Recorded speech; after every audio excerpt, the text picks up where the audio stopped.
Hello दोस्तों, कैसे हैं आप सभी। मैं एक बार फिर दिनेश मॉडर्न जैम में आपका स्वागत करता हूँ। तो गैस, आज मैं आपको ब्रह्मपुत्र ग्रंथ यानी कि ब्रह्मपुत्र नदी पढ़ाऊंगा आपको इस विषय में कि इसमें सारी ब्रह्मपुत्र कहाँ से निकली है, कहाँ जाके खत्म होगी, और तो और इसकी सहायक नदियाँ कौन कौन सी होती है, और इसकी अन्य मुख्य बातें क्या होंगी, सारी चीजें इसमें जो है बताऊंगा। और कहाँ कहाँ से प्रश्न उठे जाते हैं या फिर कहाँ से पूछे जाते हैं, ये सारी चीजें इसमें बात होगी। और क्लास को अंत तक देखिए। अगर आपको ये क्लास अच्छी लगेगी तो वो लाइक शेयर सब्सक्राइब करना पड़ेगा, क्योंकि मैं ऐसा ही पढ़ाऊंगा कि आपको लाइक शेयर सब्सक्राइब अवश्य करेंगे। ठीक है, तो क्लास को अंत तक देखिए। चलिए हम स्टार्ट करते हैं। ये है नेपाल। ठीक है, चलिए ये बात होती है, ये होती है नेपाल की। ये नेपाल है और इसके ऊपर क्या है, तिब्बत। क्या होती है, सॉरी, ये होती है तिब्बत। ठीक है, सुनो, ये तिब्बत तिब्बत में यहाँ पर है मानसरोवर झील। क्या होता है मानसरोवर झील, कैलाश पर्वत है उसके ऊपर। क्या है, कैलाश पर्वत है ना। तो यहाँ पे है मानसरोवर झील। मानसरोवर झील, मानसरोवर झील है। ठीक है, मानसरोवर झील। इसी झील के पास एक ग्लेशियर है, इसका नाम ग्लेशियर है। ग्लेशियर एक है, इसका नाम है चेमा। देखिए, चेमा यांग डुंग। ठीक है, चेमा यांग डुंग ग्लेशियर है।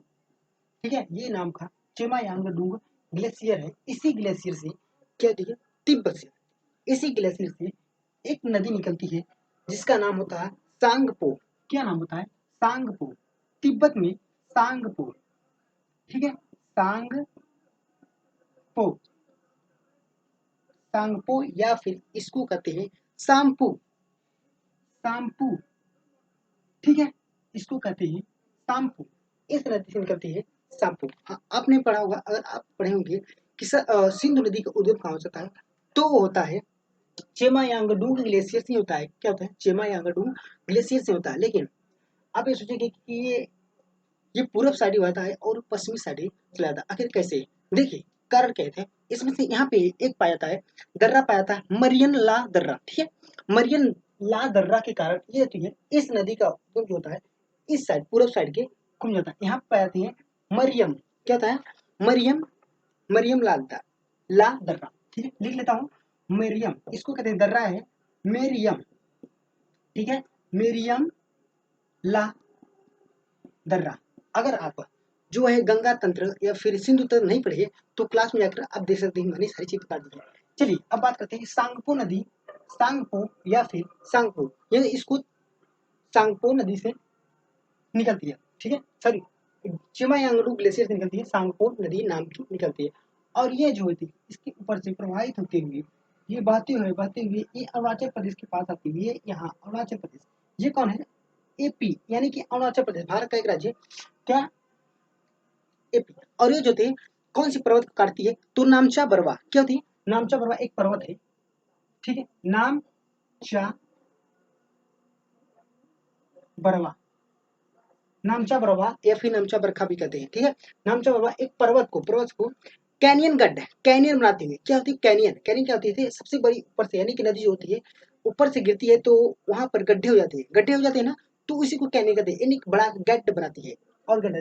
और यह जो है किस तरह से गिरती है, तो यह जो है इस दर्रे का नाम अरुणाचल प्रदेश में प्रवेश करती है। किस तरह से, तो होती है यांग याप, यांग याप दर्रा। मैंने दर्रा भी आपको पढ़ा दिया है, तो आप अगर आप क्लास दर्रा की नहीं देखे तो जाकर पूरी दर्रा पढ़ लीजिए। कहीं से भी पूछेगा सर, आप दर्रा का तुरंत सवाल हल कर लीजिए। ठीक है, चलिए ये यांग याप दर्रा। ठीक है, यांग याप दर्रा, यांग याप दर्रा है, लेकिन आपने क्या नाम है इसका, यांग याप। ठीक है, यांग याप दर्रे से घुसती है। किस नदी से, जब ये अरुणाचल प्रदेश में घुसती है तो उसका नाम होता है दिहांग। क्या नाम होता है, दिहांग नदी। क्या होती है, इसका नाम होता है दिहांग। अब वो जो है, अब इसका नाम जो है सांगपो से दिहांग हो गया। क्या हो गया, दिहांग। इधर से क्या होते हैं, दिहांग, दिहांग। अब ये दिहांग जो है, दिहांग में क्या होगी, लोहित नदी है। अब क्या अरुणाचल प्रदेश में एक लोहित नदी नाम होगी, क्या होती है? लोहित नदी। अब इसमें मिल जाएगी, क्या होती है? लोहित नदी मिल जाएगी। तो जब ये लोहित नदी मिल जाएगी तो इसका नाम जो होते है लोहित नदी, अब इसका नाम जो थे ब्रह्मपुत्र पड़ जाता है। क्या बता था? अब इसका नाम ब्रह्मपुत्र। अब जो ब्रह्मपुत्र क्या होती है अब कि असम में प्रवेश करती है, ब्रह्मपुत्र नाम से वो असम में प्रवेश करती है। कौन है? कौन नदी? वही सांगपो नदी और फिर दिहांग नदी। और जब लोहित नदी मिलती है तो वहाँ जो है ब्रह्मपुत्र की नदी से नाम से जानी जाती है। क्या होती है? ब्रह्मपुत्र नदी के नाम से जानी जाती है। अब क्या होती है? अब ये स्टार्ट करती है यहाँ से असम, क्या होती है? असम में घुस जाती है। A S, A S Assam में क्या होती है? घुस जाती है। अब यहीं पे क्या होती है? ढोली, यानी कि एक एक स्थान है ढोला से सदिया। देखिए ढोला से सदिया क्या होती है? एक स्थान है, तो ध्यान दीजिएगा थोड़ा सा, ठीक है? इसको चिमाएंगे ढोला, ठीक है?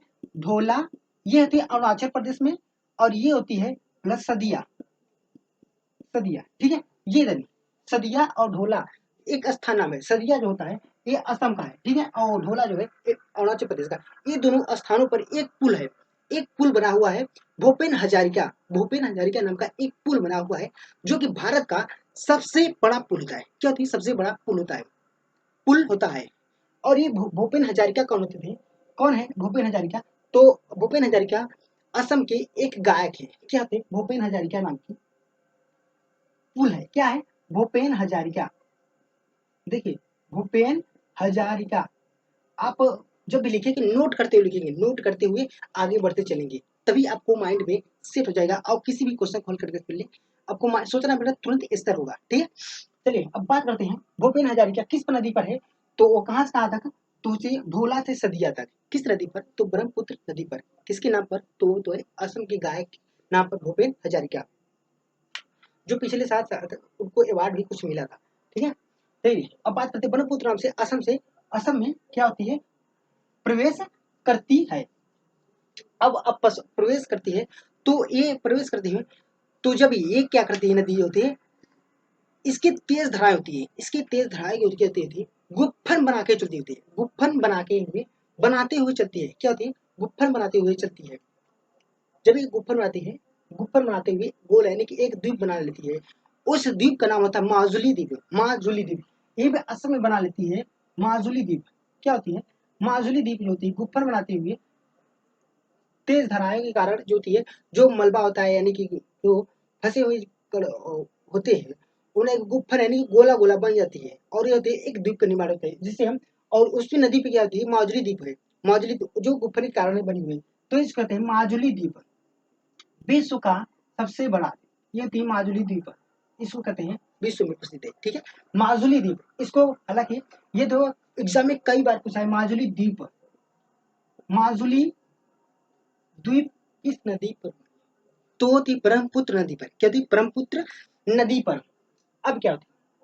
अब यहाँ से असम में प्रवेश करती हुई ब्रह्मपुत्र नदी अब घुसती धीरे धीरे धीरे के क्या होती है? आगे बढ़ती है, आगे बढ़ती हुई क्या होती है? गारो पर्वत से मुड़ जाती है, यानी कि यहाँ पर मेघालय, ठीक है ना? मेघालय में 3 पर्वत श्रेणी है, ठीक है? गारो, खासी, जल्तिया। अब गारो गारो यहाँ पड़ जाती है तो उससे मुड़ जाती है। क्या होती है? मुड़ जाती है। अब यहाँ मुड़े जब यहाँ पर असम में एक स्थान है, इसका नाम है धुबरी। क्या नाम है? धुबरी। क्या नाम है? धुबरी, ठीक है? यहाँ से उड़ जाती है और यहाँ से प्रवेश करती है बांग्लादेश में। क्या प्रवेश करती है? तो वो प्रवेश करती है BD, यानी कि बांग्लादेश में प्रवेश करती है। और किस नाम से प्रवेश करती है? देखिए ब्रह्मपुत्र से उसका नाम चेंज हो गया, अब उसका नाम चेंज हो गया, अब उसका नाम पड़ जाता है जमुना। क्या नाम होता है? उसका नाम पड़ जाता है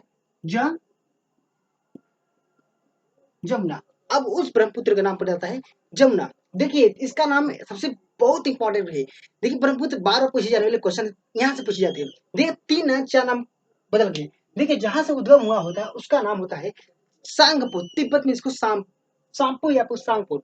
अब जब ये अरुणाचल प्रदेश से प्रवेश करती है, इसका नाम दिहांग होता है। जब ये लोहित नदी मिलती है तो उसका नाम पड़ जाता है ब्रह्मपुत्र। अब ब्रह्मपुत्र जब पूरे असम में ब्रह्मपुत्र कहलाता है, अब फिर जब ये बांग्लादेश में घुसती है तो उसका नाम जमुना पड़ रहा है। कितने नाम हो गए?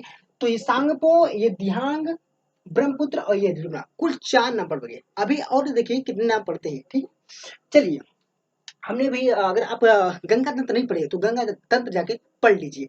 देखिए अब यहाँ से गंगा मिलती है उत्तर प्रदेश, बिहार और झारखंड और पश्चिम बंगाल से होती है, बांग्लादेश में घुसती है, ये गंगा नदी है। ठीक है, गंगा नदी, गंगा नदी जब गंगा नदी जो है बांग्लादेश प्रवेश करती है, भागीरथी, ठीक है, भागीरथी नाम था, फिर भागीरथी का नाम पद्मा हो जाता है। क्या होते हैं? पद्मा, और पद्मा नदी, और ये बांग्लादेश है, बांग्लादेश में ये जमुना नदी यानी ब्रह्मपुत्र नदी दोनों मिलती है, और ये जो दोनों मिल करके क्या करती है, ये मेघना नदी बन जाती है। क्या बन जाती है? सॉरी, हाँ, मेघना नदी बन जाती है। मेघना नदी, कौन नदी बन जाती है? मेघना नदी। और ये मेघना नदी होती है बंगाल की खाड़ी में जल विभाजक, यानी कि न जाने कितने जल विभाजक में बट करती है, एक सुंदरवन डेल्टा का निर्माण करती है। इसका नाम, तो हमने बताया था कि हुगली नदी और भागीरथी जब जब गंगा बट जाती है, तो हुगली नदी ये बट जाती है, तो हुगली नदी और ये मेघना नदी के बीच में एक सुंदरवन डेल्टा का निर्माण होता है, जो विश्व का सबसे बड़ा सुंदरवन डेल्टा, सुंदरवन यानी कि डेल्टा का निर्माण होता है। किस नदी के किनारे? तो हुगली व मेघना नदी के किनारे। ठीक है, एक और एक महत्वपूर्ण बात ये है, एक नदी होती है बराक, बराक मणिपुर से निकलती है। कहाँ से? ये यहाँ स्थान है एक मणिपुर, देखिए जहाँ पर मणिपुर है, मणिपुर में एक नदी निकलती है बराक नाम की, बड़े बराक नाम की, और असम में प्रवेश करती है, बांग्लादेश में प्रवेश करती है, और ये जब तक तब तक जाती रहती है, प्रवाहित होती है, जब तक कि ये गंगा नदी मिल नहीं जाती। क्या होती? मिल नहीं जाती। तो ये जो होती गंगा नदी में बराक नदी मिल जाती है। कौन सी नदी होती है? पूछा जाता है, बराक नदी। कौन नदी है? बराक नदी। कब तक मिलती है? जब तक गंगा, कब तक प्रवाहित होती है? जब तक कि गंगा नदी में मिल नहीं जाती। और ये जो होती है मेघना नदी के नाम से बंगाल खाड़ी में समाहित हो जाती है, यानी कि गिर जाती है। और मेघना और हुगली नदी के किनारे क्या होते हैं? सुंदरवन का डेल्टा निर्माण होता है, विश्व का सबसे बड़ा डेल्टा।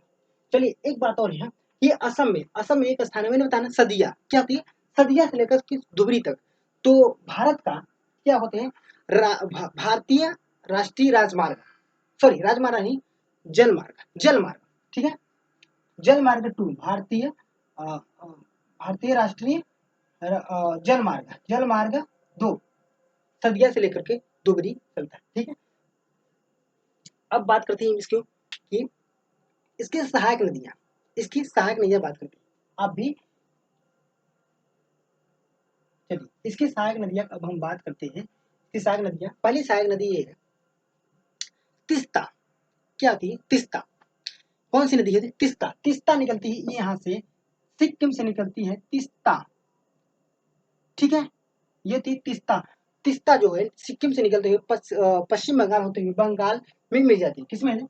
ये थी है बंगाल, ये पश्चिम बंगाल, पश्चिम बंगाल, और ये पश्चिम बंगाल, और ये बंगाल में जाते हुए क्या होती है? मिल जाती है। किसमें? बांग्लादेश में। इसकी सहायक नदी है किसकी? ब्रह्मपुत्र की। चलिए अब मानस कहाँ मिलती है? तो मानस भी निकलती है भूटान से। चलिए एक है मानस, मानस नदी है, मानस नदी है, ये जो है यहाँ भूटान से निकलती हुई असम में होते हुए, और ये सीधे मिलती है, कहाँ मिलती है? तो बांग्लादेश के में मिलती है। किसमें? ब्रह्मपुत्र में मिल जाती है, और इसी मानस पर है, मानस एक अभ्यारण्य है। ठीक है, मानस अभ्यारण्य। अब अगली बात करते हैं कामेक की। कामेक भी भूटान से निकलता है। ठीक है, यहाँ भूटान है, ठीक है, ये भूटान है। कामेक, कामेक, कामेक जो है निकलती है असम में मिल जाती है, असम में। इसकी सहायक नदियाँ हैं, सहायक नदियाँ हैं। चलिए और अन्य की बात करें, अन्य अन्य सहायक नदियाँ जैसे होती है कपिली, इसकी सहायक नदियाँ हैं कपिली। देखिए कपिली, अन्य सहायक नदियाँ, ठीक है, अन्य कपिली हो गया, कपली हो गया, कपली, धनश्री, केलांग। क्या होती है? केलांग, धनश्री, धनश्री, और ये होती है केलांग। इसकी अन्य नदी है, अन्य सहायक नदियां आती है। और ये सहायक नदियां में सबसे बड़ी बात है कपिली, कपिली शहर के एक कामरूप, कामरूप स्थान है। ठीक है, कामरूप, क्या नाम है उसका? तो कामरूप किसकी नदी किनारे है? कपिली नदी किनारे है। कौन सी है? कामरूप। ये याद कर लीजिए, ये एक बार पूछा गया था कामरूप किस नदी के किनारे है, तो वो होती है कपिली नदी के किनारे। किसकी सहायक नदी है? तो ये ब्रह्मपुत्र नदी के किनारे।